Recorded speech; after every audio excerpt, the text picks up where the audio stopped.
Hello બેન, જય શ્રી કૃષ્ણ. સ્વાગત છે તમારું રસીલાબેનના રસોડામાં. આજે આપણે લાલ મરચાંનો ચીલી સોસ બનાવશું. તો ચાલો આજે આપણે બનાવીએ ચીલી સોસ. ચીલી સોસ બનાવવા માટે આપણે અહીંયા લાલ મરચાં લીધા છે. એકદમ જાડા દળવાળા મરચાં લેવાના છે, જેને આપણે મરચાંનો સોસ પણ કહીએ છીએ. તો એને આપણે કટિંગ કરવાના છે. આ રીતે બધા જ બિયા કાઢી અને બિયા બિલકુલ ના આવે એ રીતે આપણે એને કટ કરી લેવાના છે.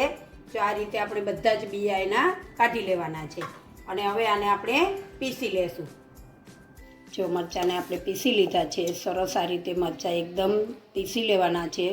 અને એકદમ બારીક ના થાય તો ચાલે. જો આવા દરદરા મરચાં હોય એટલે આપણે એને આ રીતના પીસી લેવાના છે. એમાં બિલકુલ પાણી નાખવાનું નથી.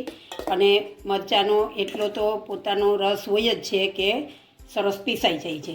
હવે 500 ગ્રામ મરચાં લીધા છે, એની સામે આપણે એમાં 300 ગ્રામ ખાંડ ઉમેરીશું અને એકદમ એને સરસ મિક્સ કરી લેશું.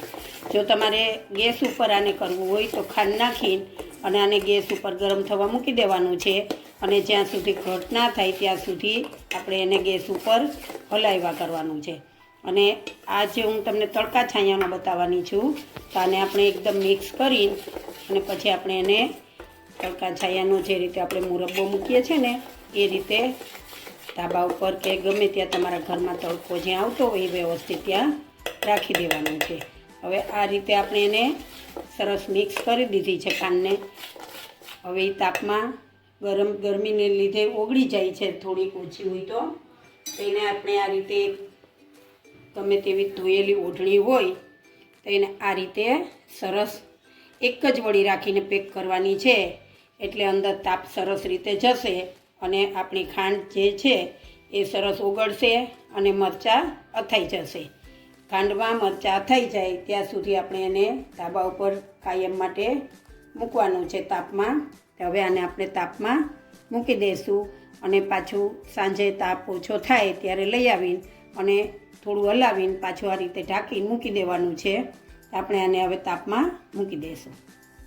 તો જો લાલ મરચાંનો આપણે ચીલી સોસ બનાવ્યો હતો, એને આપણે તડકા છાયાનો બનાવ્યો હતો. તો એકદમ ઘાટો થઈ ગયો છે અને આપણે એને 3 દિવસ તાપમાં મૂક્યો છે. તો એની જો બહુ મસ્ત બની ગયો છે આપણો ચીલી સોસ. આ રીતનું ઘાટો થઈ જાય અને પાણી જે મરચાંનું વધારાનું હોય ખાંડ ઓગળી જાય અને સરસ રીતે મિક્સ થઈ જાય.